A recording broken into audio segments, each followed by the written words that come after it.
ja, das Gefühl, einfach so das Auto zu fahren, das kann man nicht beschreiben. Das ist so, hat mit einem normalen Fahrzeug gar nichts mehr zu tun, sondern es ist schon wie von einem Rennwagen so ein Gefühl, obwohl ich damit eigentlich auch nie schnell fahre. Also davon mal abgesehen, aber es ist wirklich Wahnsinn. Du hockst drin, schaltest ab und fährst einfach ganz gemütlich. Du brauchst nicht mal Gas geben, weil einfach der Boxerklang, wenn du da schön über die Landstraßen fährst, dann vom Gegenverkehr permanent immer auch Daumen hoch. Ja, das macht einen schon stolz und macht vor allem auch Riesenspaß.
Ich bin Daniel, 33 und komme aus Coburg und zeige euch heute mal meinen Subaru.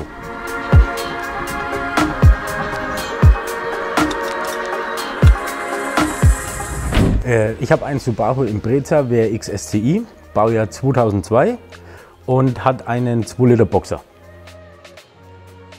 Ja, wie bin ich zu dem Fahrzeug gekommen? Vorher war ich so VW Audi unterwegs, hatte einen Polo G40 Turbo, bin da Viertelmeile-Rennen gefahren und so weiter. Durch meinen Job bin ich dann umgezogen und habe von einem ehemaligen Kunden oder was jetzt ein guter Freund von mir ist, der Thomas Marcuzzi, hat mir dann diesen Subaru vorgestellt. Den hat er frisch reinbekommen und da war ich natürlich, der hat ihn angelassen, war ich hin und weg. Ja, und so kam das, dass ich dann eben in die GDM-Szene, sag ich mal, reingekommen bin. Das war dann 2013, im Dezember habe ich den gekauft und dann ging es eigentlich los. Also ich sag mal, 2014 waren nur kleine Umbaumaßnahmen, was man so normal ein bisschen macht. 2015 auch, war alles noch sehr ruhig und dann 2016 ging es richtig los mit Motorumbau, Turboumbau. Da hat es dann schon angefangen mit Fenderflares, Felgen, Fahrwerk, Bremsen und so weiter. Ab 2016 ging es dann eigentlich immer weiter und krasser bergauf, wurden mehr Umbauten gemacht, viele Sachen wieder geändert. Und das Größte jetzt war dann letztes Jahr 2018 im Winter auf 2019, wo dann eben der Breitbau in Vollcarbon gekommen ist. Und da ging es dann wirklich richtig los. Also einmal komplett alles. 2016 zum Beispiel hatte ich das GDM-Motto. Da war dann die Motorhaube, Ladeluftkühler und der Motorraum, auch der Innenraum komplett auf GDM gehalten mit der japanischen Flagge. Komplette rote Bright-Ausstattung drin gehabt. Und dann bin ich, weil viele fragen mich auch, wie ich auf das Superman-Motto eigentlich gekommen bin. Und das fing eigentlich alles an. Ich habe in eBay den Aufkleber, wo ich auf der Frontscheibe habe ich in eBay gefunden durch Zufall. Und da habe ich mir gedacht, ja, Superman-Auto hat keiner. Und so ging das dann eigentlich alles los. Komplett mit dann Motorhaube innen, Innenraumteile, Ja, und so weiter. So ganz kleine versteckte Details dann noch. So ist dann auch eben die Farbgebung entstanden mit Rot, Gelb, Blau. Ja, so, das war jetzt so die Entstehung zum Superman. Ansonsten, ja, es ging dann los, habe ich zum Beispiel Kupplung, war das erste, was ich mitgeändert habe, weil die geschliffen hat nach einer Zeit. Da ich dann die Competition Clutch Stage 4 ist jetzt bei mir drin. Und dann hat man so normale Sachen wie, dass mal der Motor kaputt geht oder der Turbolader. Ich habe jetzt mittlerweile den 4. Motor verbaut. Nicht alles wegen Material, sondern auch weil gewisse oder halt damals auch Tuner oder halt Motorenbauer Fehler gemacht haben, was vergessen haben, wo dann leider ärgerlich war, wo dann der Motor kaputt gegangen ist. Turbolader, gut, den tut man pauschal immer mal mit wechseln. Und ja, so wie er jetzt da steht, ist auch der Motor komplett gemacht, Innereien alles gemacht, auch Turbolader verändert. Und im Winter 2019, 2020, vor allem jetzt auch wegen der Pandemie, hat man viel Zeit gehabt. Ich wollte eigentlich nur Carbonhaube, Carbonflügel, Heckklappe, mehr eigentlich nicht. Und schon ging es los. Die Zeit war da und dann wurde komplette Bremsanlage geändert. Vorne 8-Kolben-Bremsanlage, hinten 6 Kolben. Dann wurde Dach in Carbon gemacht, der Dachspoiler in Carbon, natürlich auch Motorhaube. Heckklappe und Heckflügel lässt noch ein bisschen auf sich warten, weil da gab es ein wenig Lieferschwierigkeiten. Dann natürlich musste auch ein Luftfahrwerk her. Da habe ich jetzt ein Carsport drin mit Airlift 3P Steuerung. Dann wurde im Innenraum komplett auseinandergenommen, alle Teile mit Carbon gemacht, auch mit Kevlar Carbon. Armaturenbrett, Mittelkonsole komplett beflockt. Ja, und so Kleinigkeiten wurden halt dann auch noch mitgemacht, so Carbonstreben erneuert und halt so, was man alles noch ein bisschen oder so halt erneuern kann. Auch der komplette Unterboden ist in 3 Farben lackiert, also die kompletten Achsteile, alles in Blau, Rot, Gelb gehalten. Komplette Whiteline-Ausstattung habe ich drin, von Spurstangenköpfe über Stabis, über die ganzen Gummis, PU-Buchsen natürlich. Alles von Whiteline, von vorne nach hinten. Und ja, so ist jetzt der momentane Stand. Auch so im Motorraum wurde natürlich auch noch einiges mit verändert, wie jetzt eine Lithium-Batterie habe ich mit drin, Teile auch lackiert. Viele Titanschrauben zum Beispiel auch verbaut. Der komplette Breitbau ist mit Titanschrauben festgemacht.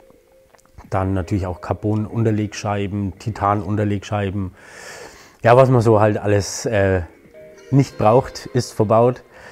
Ja, und so steht er jetzt momentan da. Das war jetzt mal so eine Kurzfassung, sage ich mal.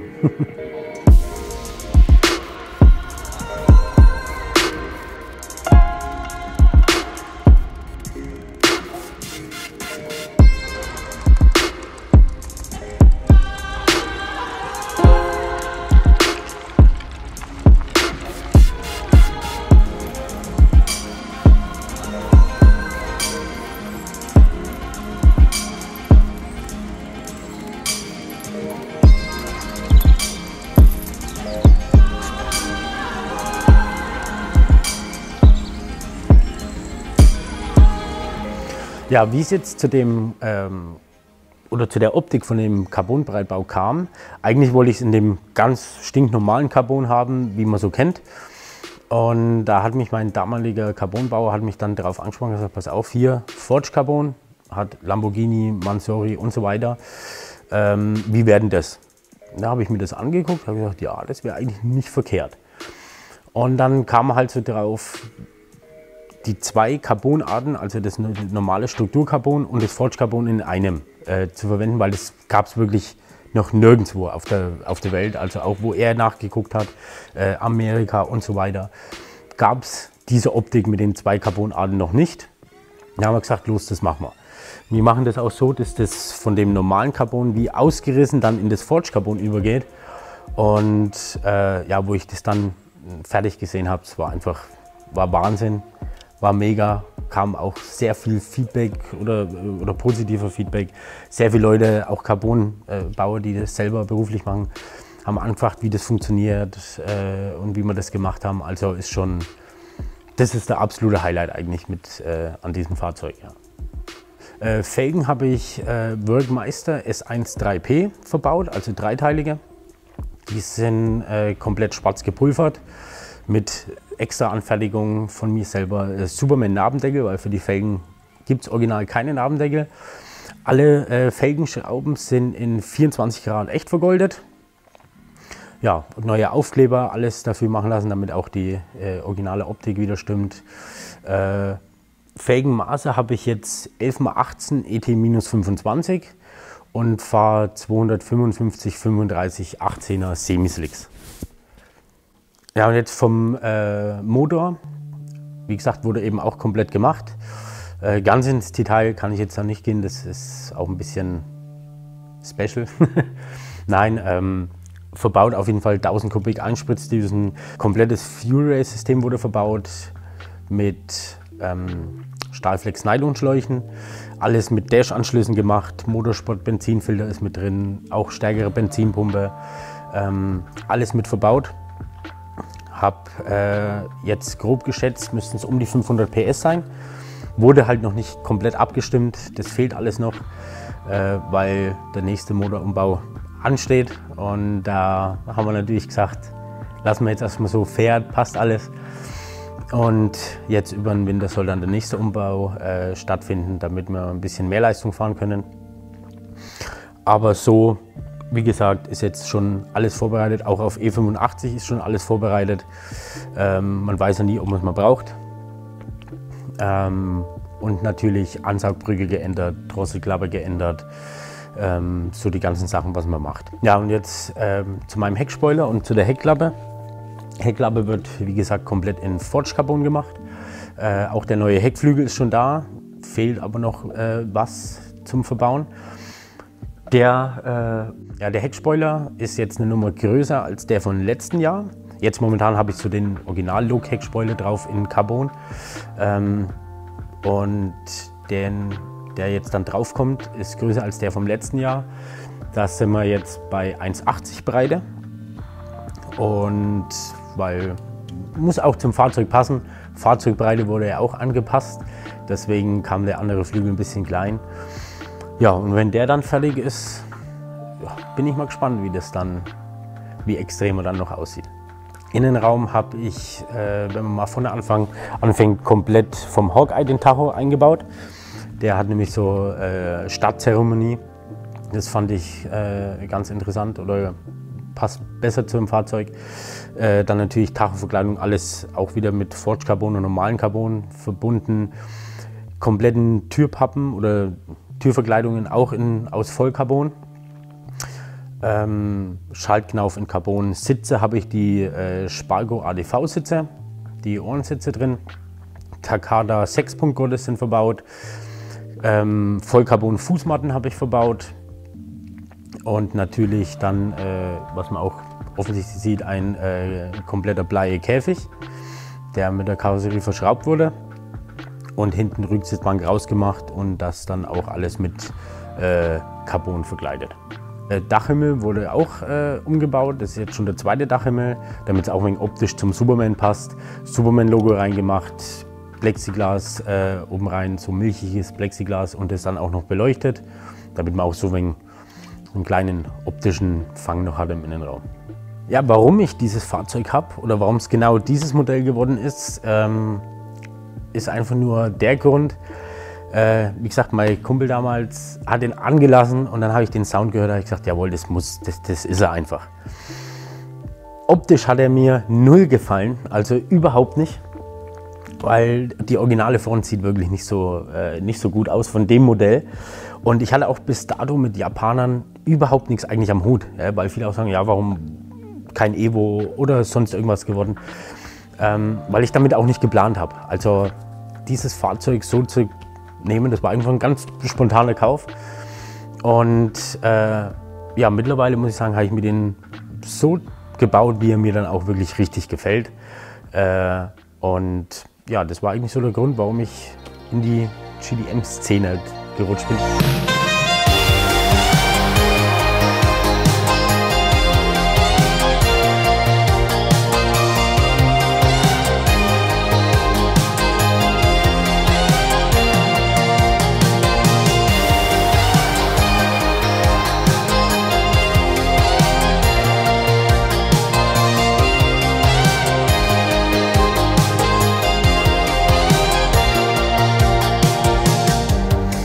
Ja, an der Stelle möchte ich mich auch mal bedanken bei meinen ganzen Sponsoren und Freunden, die das immer mitgemacht haben. Vor allem Volllast Energy, der mich immer wunderschön mit Getränken versorgt. Lithium Marks, wo ich die Batterie habe, die absolut überragend ist. McGuire's Deutschland, die mich top mit Produkten ausstatten, die wirklich mega sind. Rawsmith Automotive, der meine Carbon-Teile mitgemacht hat. Whiteline Suspension Parts, die mir auch Teile zukommen lassen. For Clean Detailing, der lässt meinen Wagen immer super strahlend dastehen. Dann noch bei Uperan Titanium, der mich dann mit meinen Carbonschrauben, mit Titanschrauben versorgt. Und natürlich bei allen anderen, die ich bis jetzt oder die ich jetzt gerade vergessen habe aufzuzählen. Ihr wisst, wer gemeint ist. Ich bedanke mich wirklich bei euch. Und natürlich für dieses super Video bei Sauerkraut. Ist eine absolute Ehre für mich, mich und mein Auto hier vorstellen zu dürfen. Und ich freue mich einfach. Dankeschön. So, dann hoffe ich, euch hat das Video gefallen. Wenn es euch gefallen hat, lasst einen Daumen da, abonniert den Kanal. Wenn ihr weiter Fragen habt, könnt ihr mir gerne schreiben, könnt mir in Instagram oder Facebook schreiben. Die Seiten wurden ja oder könnt ihr ja am Fahrzeug sehen. Würde mich freuen, wenn ein bisschen Resonanz kommt. Natürlich immer Verbesserungen, Vorschläge, könnt ihr alles da lassen. Wie würde es euch gefallen? Und ja, ich bedanke mich fürs Zuschauen bei euch. Tschüss.